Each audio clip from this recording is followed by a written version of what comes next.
যেই দলের মুরব্বী হবে অনন্ত জলিল, প্রতিনিধি হবে অনন্ত জলিল, ওই গ্রুপটা যে কি পরিমাণ গুমরাহিতে ভরা এটা অনন্ত জলিলের নাম দেখলেই বোঝা যায়। কথা বলেন ঠিক কিনা? তাদেরকে এই জামাতকে সেখানে নেওয়া হয়েছে, সেখান থেকে তাদেরকে মিটিং এর মাধ্যমে দায়িত্ব দিয়ে বাংলাদেশে পাঠানো হয়েছে। বাংলাদেশে পাঠানো হয়েছে এই কথা বলে যে এই বাংলাদেশে ইজতেমা হতে দেওয়া যাবে না, ইজতেমার মাঠে যে কোনো বিশৃঙ্খলা মারামারি যা করার সব করবা, রাষ্ট্রীয়ভাবে সহযোগিতা যা করার সব আমরা। নয়া দিগন্ত রিপোর্টের মধ্যে সম্পাদক তারা বলছেন যে এর পিছনে কারণ হইল 2018 সালেও 5000 মানুষের রক্তাক্ত করেছিল, আর এইবারও তারা করছে। এর পিছনে কারণ হইল 2018 সালের আগে ইসরায়েল রাষ্ট্রীয়ভাবে সাদপন্থীদের একটা জামাতকে দাওয়াত দিয়া ইসরায়েলে নিয়ে গেছে। এটা নয়া দিগন্ত রিপোর্টের মধ্যে আসছে। ওই সাদপন্থীদের যারা ইসরায়েলে গিয়েছিল ইহুদিদের দাওয়াতে, তাদের মধ্যে 1 নম্বর মেহমান ছিল বর্তমান সাদপন্থীদের সর্বোচ্চ নেতা ওয়াসিফ সাহেব, ওনার ছেলে উসামা। আর এর সাথে ওই জামাতে সাদপন্থীদের আরেকজন গুরুত্বপূর্ণ মুরব্বী লিডার, তাবলীগের বুজুর্গ, ওনার নাম হইল বুজুর্গ অনন্ত জলিল। বুঝতেছেন কিছু? অনন্ত জলিল, অনন্ত জলিল। যেই দলের মুরব্বী হবে অনন্ত জলিল, প্রতিনিধি হবে অনন্ত জলিল, ওই গ্রুপটা যে কি পরিমাণ গুমরাহিতে ভরা এটা অনন্ত জলিলের নাম দেখলেই বোঝা যায়। কথা বলেন ঠিক কিনা? তাদেরকে এই জামাতকে সেখানে নেওয়া হয়েছে, সেখান থেকে তাদেরকে মিটিং এর মাধ্যমে দায়িত্ব দিয়ে বাংলাদেশে পাঠানো হয়েছে।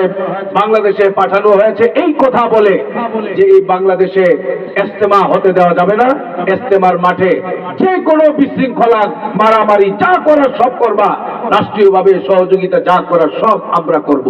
এইভাবে করে করছে।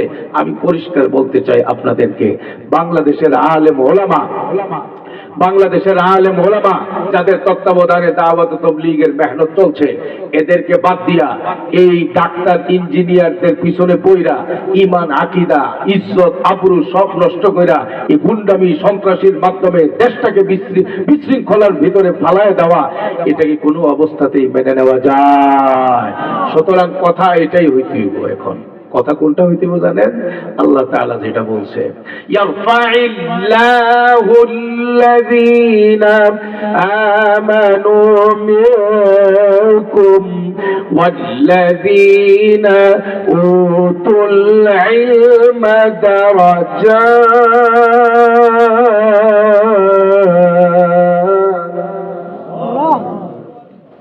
আল্লাহ তাআলা বলেন, সারা দুনিয়ার সব কাফের বেঈমানদের উপরে ঈমানদারদের মর্যাদা আল্লাহ বাড়ায় দিবেন, আর সকল শ্রেণীর ঈমানদারদের উপরে আল্লাহ আলেমদের মর্যাদা বহুগুণে বাড়ায় দিবেন। সুবহানাল্লাহ।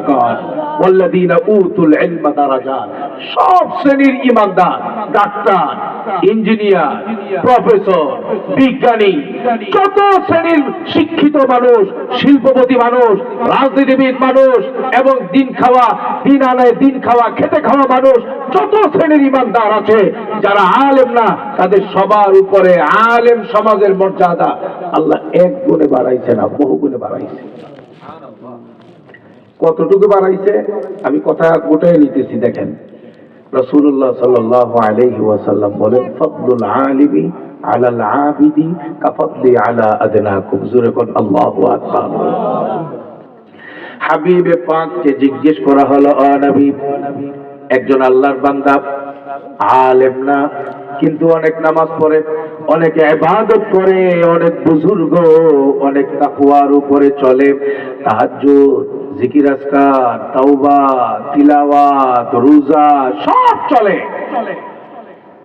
নবী, অপর প্রান্তে আরেকজন আলেম ফরজ ইবাদত, সুন্নতে মুআক্কাদের ইবাদত সবগুলো পালন করে, কিন্তু নফল ইবাদতের পরিমাণ এত বেশি না, প্রথম জনের মতো বেশি না।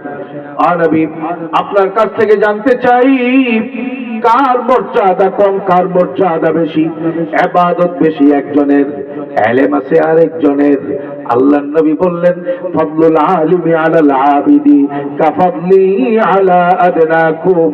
নবীজি বলেন, সর্বশেষ শ্রেণীর সাহাবাদের তুলনায় আমি নবীর মর্যাদা যত বেশি, সাধারণ মুসলমানের তুলনায় আমি নবীর মর্যাদা যত বেশি, কোরআন হাদিসের ইলমওয়ালা এক একজন আলেমের মর্যাদা তত বেশি।